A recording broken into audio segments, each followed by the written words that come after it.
Y sigue teniendo eso. Yo creo que deben tener una intención de voto de más o menos 1/3 de la población, que es un montón. Sí, ellos apuestan a ganar en primera vuelta, ¿no? Sí, está bien que apuesten. Para ustedes es imposible. Es imposible, por suerte, porque si no me estaría por tirar de la silla o del balcón.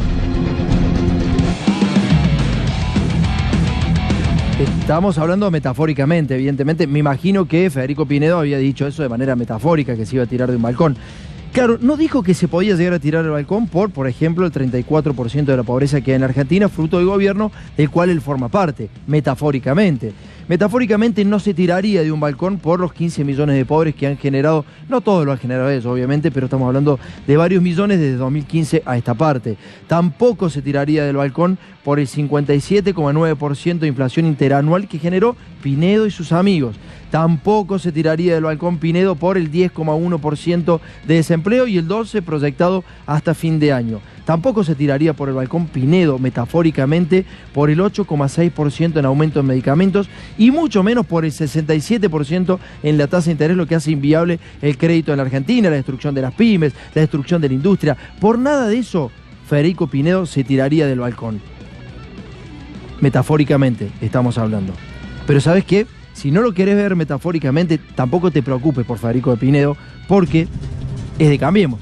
Y como Cambiemos siempre dice cosas en campaña que después nunca va a cumplir, evidentemente Federico Pinedo nunca se va a tirar del balcón. Ayer lo tuvimos al papá de Alejo Ramos Padilla, acá el abogado y además juez Juan Ramos Padilla, y dijo que Pichetto tenía que renunciar al Consejo de la Magistratura y además habló de más de 2.000 audios que están circulando y que se van a usar en la campaña.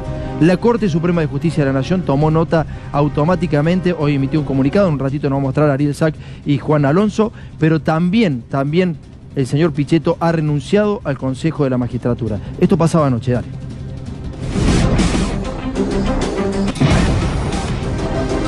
El Consejo es un ámbito institucional que tiene que funcionar con equilibrio. El cargo que tengo en el Consejo de la Magistratura hasta fin de año lo voy a seguir ocupando porque tiene que ver con mi perfil de senador. Si tienen algún problema, bueno, pueden recurrir al camino judicial y lo discutiremos ahí.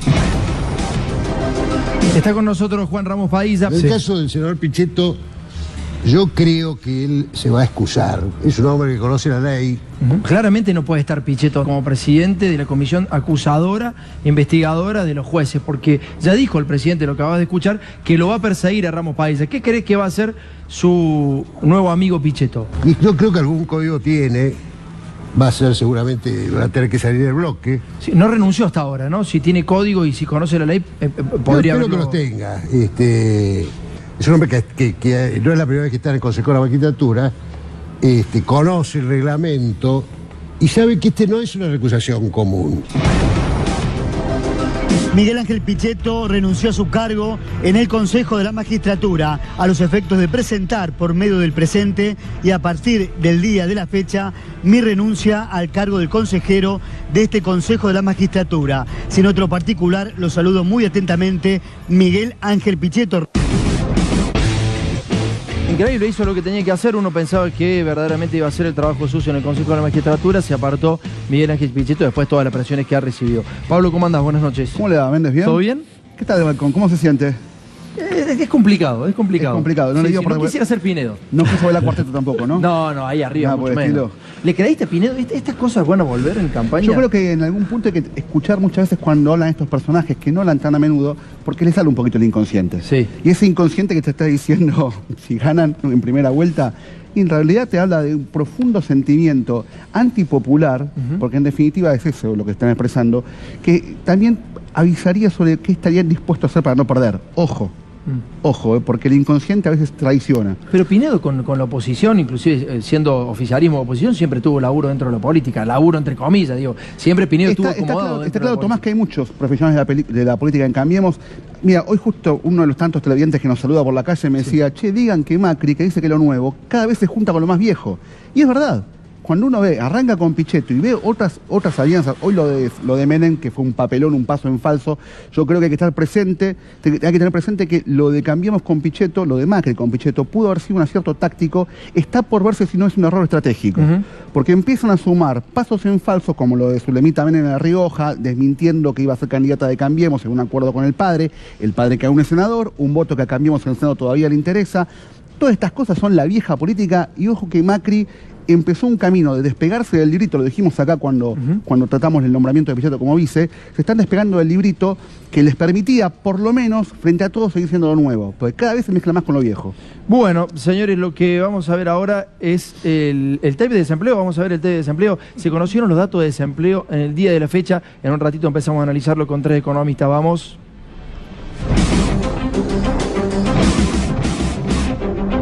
El único camino genuino para salir verdaderamente de la pobreza es el trabajo. Alerta en C5N, el desempleo en la Argentina asciende al 10,1%.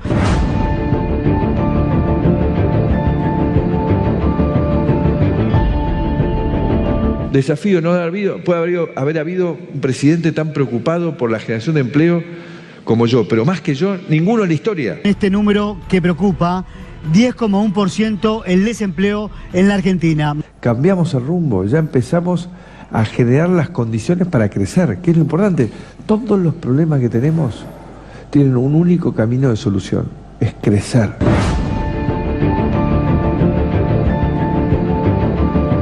Todos los problemas que tenemos tienen un único camino de solución, es crecer. Como estaba previsto, el INDEC dio a conocer este índice, un verdadero escándalo nacional realmente estar sufriendo esta cifra. Las cosas iban a estar mejor, se supone. Que hoy ya tenemos una economía que empieza a ordenarse. Sí. Y no están para nada mejor. Sí. Gente que día a día pierde su trabajo. ¿Cómo estás? Bien, ¿vos? ¿Cómo estás? Bien, perfecto. Desabrigado. ¿Estás ocupado? ¿De qué trabajas? Trabajaba en una casa de cambio, me despidieron hace poco. Ay, y... ¿Estás buscando? Las buscando? malas ahora. Yo te iba a preguntar por el aguinaldo. No, está bien, no sé. Vamos a ver qué hacemos. Subió el desempleo, que cayó el nivel de ocupación. El gobierno se deteriora como resultado de todo este proceso económico. ¿Y la situación económica más ahora que quedaste desocupado? Sí, más sale todo el doble, está todo difícil. ¿Cómo te las estás arreglando?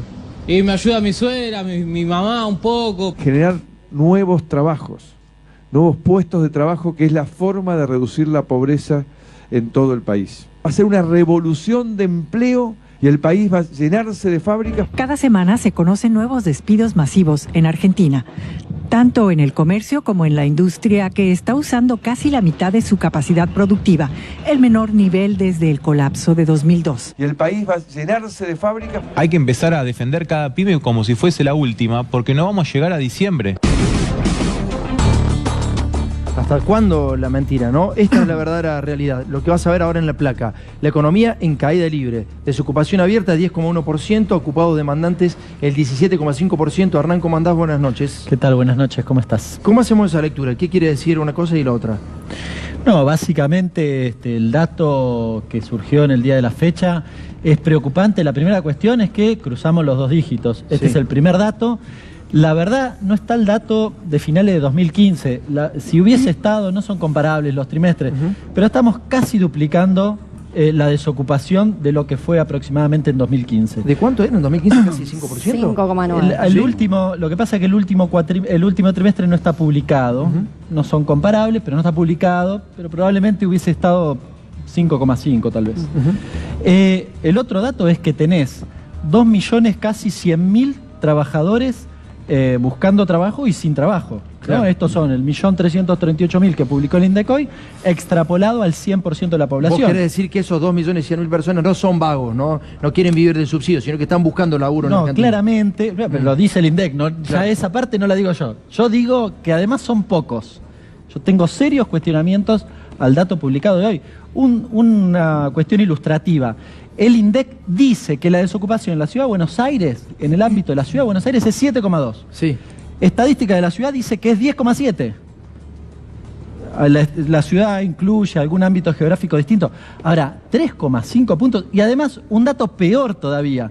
La ciudad dice que la desocupación aumentó en el primer trimestre respecto al primer trimestre del año pasado. Dice, pasó de 8,6 a 10,7 aproximadamente, 2 puntos y puchito. Ahora, el INDEC para el ámbito de la Ciudad de Buenos Aires dice lo contrario, que bajó la desocupación, casi 1,2, 1,5 puntos porcentuales.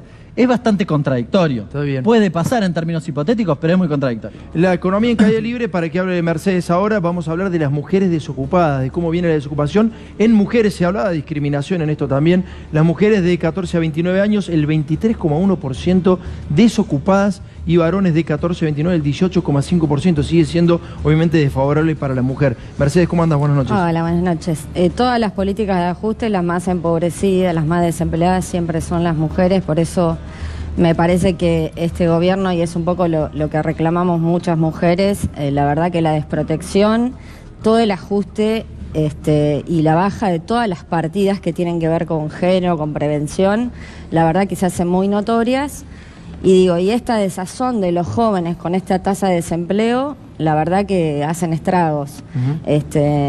Uno se encuentra con muchos jóvenes y esto, decir, bueno, encima que cuesta hoy, porque es un gobierno que excluye de las universidades a los jóvenes, de los primeros laburos, sobre todo para los que viajan a Capital, a La Plata, donde están las universidades. Si bien hoy, la verdad que por suerte, gracias al gobierno anterior, tenemos universidades mucho en el conurbano, lo que fuere, la verdad que se hace muy difícil. Alquileres, tarifas, la sube, los pibes no pueden cargar la sube, el transporte. Yo la otra vez te explicaba, cuando conocíamos los precios minoristas y veíamos el tema de transporte y alimento, que golpea más a los sectores vulnerables. Claro. Hoy además se suma el dato de la canasta básica total, donde también una familia tipo, para no ser pobre, necesita más de 30.300 pesos. Claro. Y la verdad que eso, con esta tasa de desempleo tan alta, hablamos de casi 2 millones de personas desempleadas, que además se suman los desempleados. Es decir, hay 4 millones más o menos de argentinos que hoy tienen problemas de empleo. Bien. La verdad que eso incita más, termina en mayor pobreza, que es lo que se va a ver con los datos que se van a publicar. Vamos a escuchar a Santiago ahora y después quiero una reflexión tuya, Pablo, desde lo político, cómo se está viendo esto. Vamos a ver el desempleo en todas las provincias de la Argentina, o por lo menos los principales puntos. En Ushuaia, Río Grande, el 13%, en partidos del Gran Buenos Aires el 12,3%, en Rawson y Trelew 12,3%, Gran Rosario 11,7%, en Jujuy, Palpalá 11,4%, Gran Córdoba 11,3%, Gran La Plata 10,8%, Río Gallego 10,7%, y así similar está en San Nicolás, en Santa Rosa, en Gran Tucumán, Concordia y la región pampeana. Santiago, ¿cómo andas? Buenas noches. ¿Cómo te va? Bien, buenas noches. Sí, el dato que es comparable es primer trimestre de 2015, 7,1% de desocupación. Hay 720.000 desocupados más si comparás primer trimestre de 2015 con primer trimestre de 2019, que es lo que se generó durante el gobierno de Macri.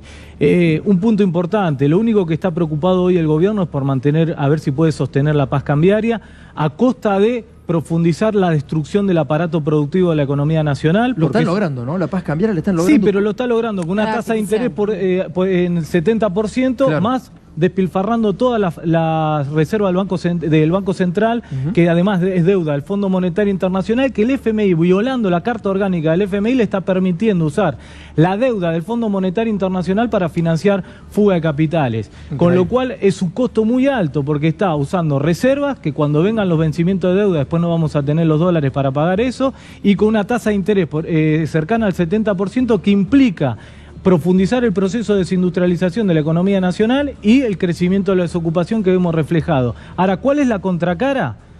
En un mes, lo que se paga de tasa de interés del ELIC implica a 24 millones de jubilación mínima, lo que se paga de un mes de tasa de interés del ELIC para los bancos. Y quieren hacer la reforma previsional porque no le alcanzan a los muchachos. Y 5 millones de salario mínimo es lo que se paga en un mes a los bancos por la tasa de interés de la LELIC. Esa es la contracara del 10,1% de desocupación que dio hoy el INDEC. Con el paso de los años, ¿cómo vino la desocupación? Por favor, Jorge, ponelo y escuchamos la reflexión de Pablo.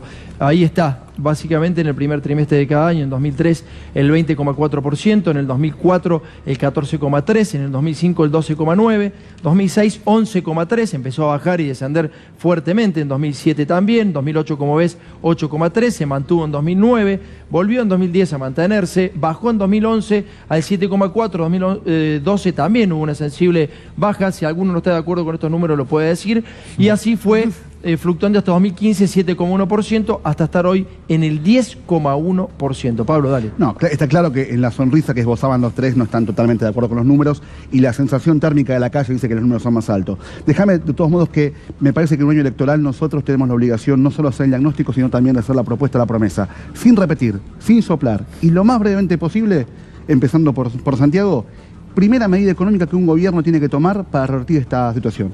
No, lo que hay que hacer es un shock distributivo. Digo, el gobierno desacopló lo que se llama consumo de inversión. Le dijo a los argentinos la inversión. Para hacer un shock distributivo, ¿cuál es la primera medida? No, tenemos que aumentar asignación popular universal por hijo, tenemos que aumentar la jubilación, tenemos que aumentar el salario mínimo y vital y móvil, los salarios de los que menos ganan, porque eso es darle ingresos a los que tienen propensión marginal a consumir cercana a uno. Esto significa, como tienen necesidades insatisfechas, lo van a volcar al consumo, y si eso lo vuelcan al consumo, aumenta las ventas, aumenta la producción, aumenta la inversión y aumentan los puestos de trabajo. ¿Hay plata para eso o no? Sí, claro, yo te decía, claro que lo hay, y la otra vez hacíamos en tu programa una comparación de qué hubiese pasado si hoy Argentina o el gobierno hubiese cobrado bienes personales a los que blanquearon y todavía siguen teniendo, que no pagaron antes impuestos, ni tampoco lo pagan ahora, y que tienen sus bienes en el exterior.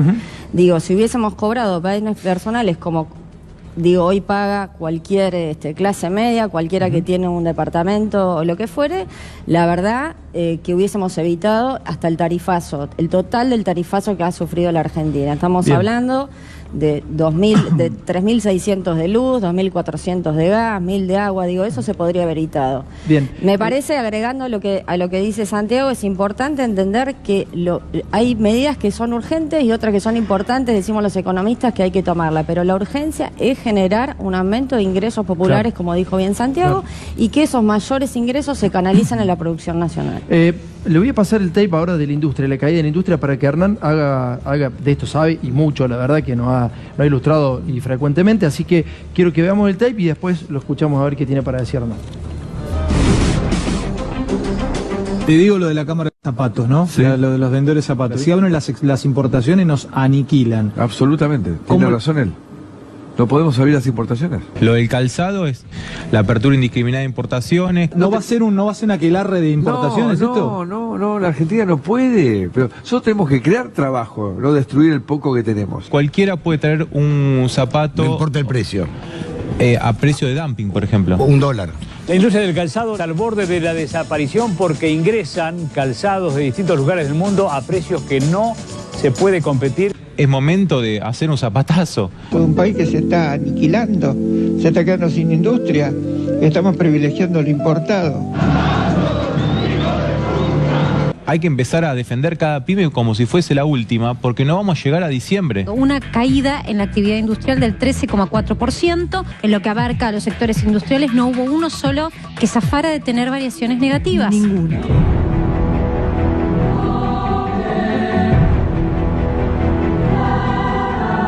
Tras 70 años de trabajo, Arcor anunció el cierre de la campañola en Mendoza y hay 125 despidos. ¿Este gobierno quebró a la industria nacional? Hay una política que es en contra de lo que tiene que ver con lo nacional. La otra Argentina es la de sustitución de importaciones. Bueno, vamos a ser un país desarrollado. Esa terminó, fracasó. Esa terminó, fracasó. La subvencionó el campo.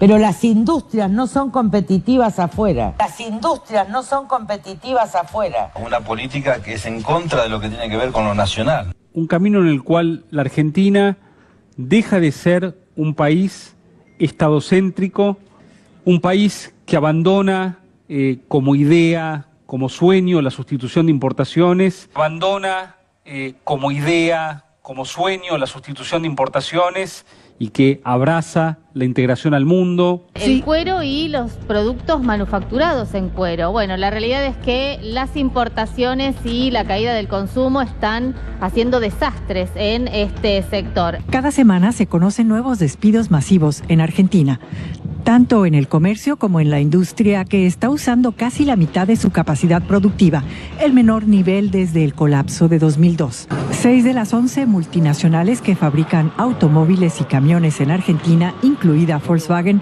han suspendido personal. Hay momentos que se suspende y no. sepa que cuando se suspende siguen ganando 75% del sueldo. No es tan grave, Los primeros 3 meses del año han reportado caídas de más del 50% en las ventas y obviamente esto también está repercutiendo en una caída de la producción.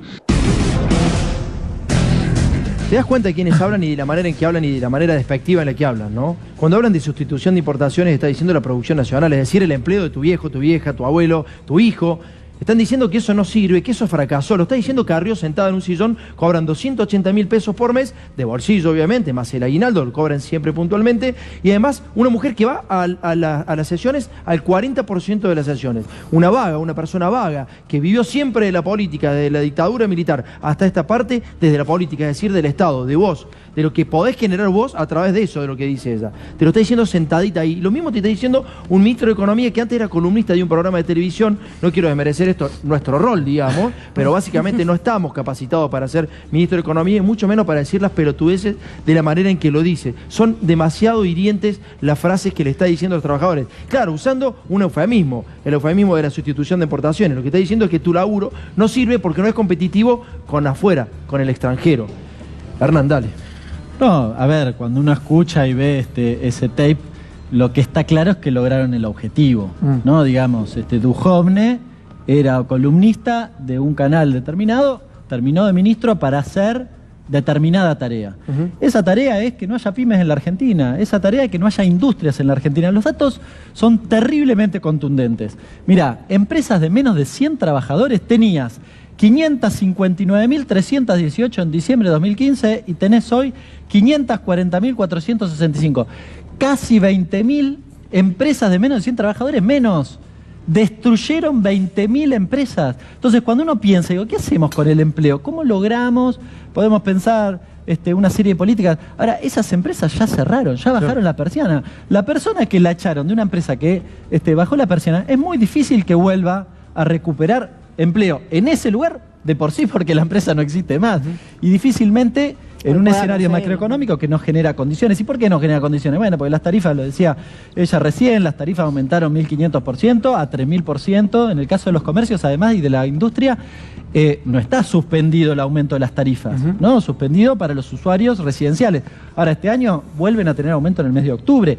La caída del poder adquisitivo en promedio es del 20%. La apertura importadora. Hoy se conoció que quieren eliminar los precios mínimos. Es decir, van a entrar los productos que valen $1, $1 o lo que sea a la Argentina sin ningún costo mínimo, con lo cual la industria nacional naturalmente que no compite. Pero, a ver, Carrió decía, no compiten afuera, no compiten adentro. Ese es el problema, porque el problema es el mercado interno, la sustitución de importaciones es para lo que compramos nosotros.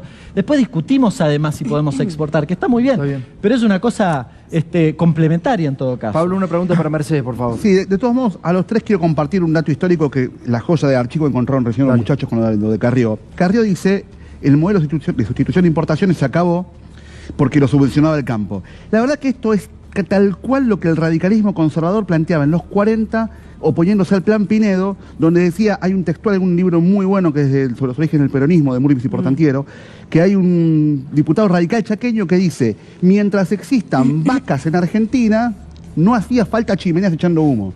Con lo cual decía, a ver, esta Argentina es para un pedacito chiquito que vive de un sector determinado y el resto... A ver, insisto con esto, ¿es una discusión cultural, es una discusión económica o en definitiva es un sector que se queda a poder de toda la renta del país en desmedro del resto? Yo creo que es una discusión de modelos. Digamos, este gobierno, esto que estamos viviendo hoy, tiene que ver con las 5 medidas económicas que tomaron al inicio de su gestión. Eso lo veníamos reiterando, que el desplome más grande se iba a producir en 2018. Pero digo, los sectores, cuando vos ves en la Argentina que la mayoría de las personas no llegan a fin de mes, el 80%, pero hay sectores que están beneficiados, es lógico que esto es el modelo donde ha beneficiado al sector agroexportador de granos. ¿Y cuánta gente sobre ese modelo, Mercedes? Y todos los argentinos, digo, lo que hoy digo... Claro, el resto. Pero por eso es un puñado, sector energético y sector financiero son los sectores elegidos para este gobierno. Y digo, sumando a lo que decía recién Hernán, Digo, este gobierno lo que ha querido matar primero es el principal motor de crecimiento, que es el consumo. Eso lo hizo devaluando la primera medida de gobierno fue devaluar el 60%. ¿Eso qué implica?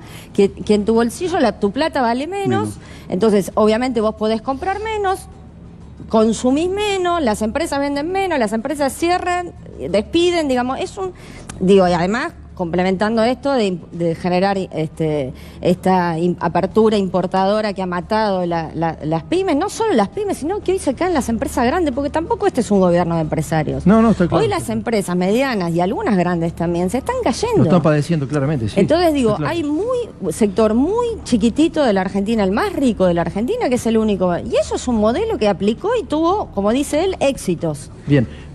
Santiago, vamos a cerrar el tema entonces. Sí, lo que quiero decir, siempre te dicen que si hablas de sustitución de importaciones te quedaste en los 50, en los 60. Si uno ve el mundo, la guerra comercial entre Xi Jinping, China, Estados Unidos, la Unión Europea, están haciendo una guerra comercial para ver quién se queda con el aparato industrial, para ver quién genera puestos de trabajo. No hay posibilidad de desarrollo nacional sin proceso de industrialización. Claro. Y obviamente la industria tarda en ser competitiva. Estados Unidos, para poder competir con la industria británica en el siglo XIX, le tomó un siglo y tuvo que ganar 2 guerras mundiales y tuvo una guerra civil. No es que la industria nace competitiva, la tenés que hacer competitiva, pero si no tenés industria, no tenés puestos de trabajo, y si no tenés industria, no tenés innovaciones tecnológicas. Por eso lo que hay que hacer también, junto con políticas horizontales como aumento de consumo, un plan industrial de corto, mediano y largo plazo. En el corto plazo tenemos que privilegiar las industrias que generan puestos de trabajo y demanden pocos dólares, y después ir a un proceso industrial repito, con políticas de corto, mediano y largo plazo para definitivamente ser un país industrial, que es lo que necesitamos para generar desarrollo nacional. Muchísimas gracias.